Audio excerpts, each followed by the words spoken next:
UPSC की preparation में aspirants की कुछ हेल्प कर सकूं। तो यूपीएससी की तैयारी के दौरान सभी एस्पायरेंट्स के दिल में मतलब कि मन में कुछ ऐसे डाउट्स होते हैं जो वो चाहते हैं कि किसी से पूछें या कैसे क्लियर करें। जैसे पहला डाउट होता है कि दिल्ली आना कितना ज़रूरी है। तो मुझे ऐसा लगता है कि दिल्ली आने और यूपीएससी में सिलेक्शन होने में कोई सीधा संबंध नहीं है। अगर आपको ऐसा लगता है कि आप घर पर रह के अपनी मेहनत से, अपनी ईमानदारी से प्रिपरेशन कर सकते हैं, तो मुझे ऐसा नहीं लगता था कि दिल्ली आना उतना ज़रूरी है। आप घर पे रह के भी प्रिपरेशन कर सकते हैं। क्योंकि मैंने जब अपना पहला अटेम्प्ट दिया था तो मैं प्रीलिम्स जब मेरा क्लियर हो गया तो मैं प्रीलिम्स क्लियर करने के बाद दिल्ली आई थी मेंस की आंसर राइटिंग के लिए। तो आप प्रीलिम्स क्लियर करने के बाद भी यहाँ मेंस की आंसर राइटिंग के लिए आ सकते हैं अगर आप कंफर्टेबल हैं, आपको ठीक लगे तो।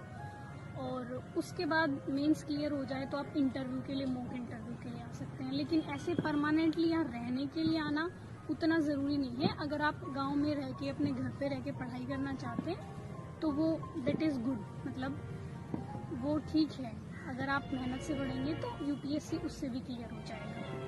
और जो दूसरा जो क्वेश्चन होता है बच्चों के दिल में वो होता है कि कोचिंग लें या सेल्फ स्टडी करें।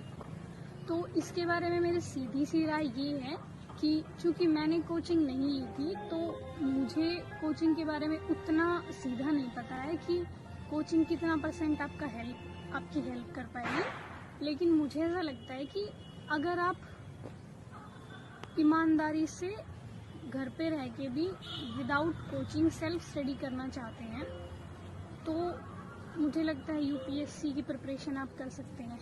हाँ, इतना हो सकता है कि आप टेस्ट सीरीज़ ले लीजिए, आप मंथली मैगजीन्स ले लीजिए, वो आप दिल्ली से मंगवा लीजिए या दिल्ली आके ले जाइए। तो कोचिंग के लिए अगर आप अफोर्ड कर सकते हैं, आपको लगता है कि किसी टीचर की गाइडेंस की आपको ज़रूरत है, तो निसंदेह आप ज्वाइन कर सकते हैं। क्योंकि कोचिंग लेने से ये हो जाता है कि हमें थोड़ी एक डायरेक्शन मिल जाती है, आपके पास टीचर्स होते हैं आपके डाउट क्लियर करने के लिए। तो आपको लगता है शायद कि ज़्यादा ईजी होगा, नो डाउट वो ईजी होता होगा। लेकिन ऐसा नहीं है कि अगर आप कोचिंग नहीं लेंगे तो यूपीएससी नहीं होगा। तो इसलिए ये आपका अपना स्वविवेक है कि आपको कोचिंग लेनी है या नहीं लेनी है।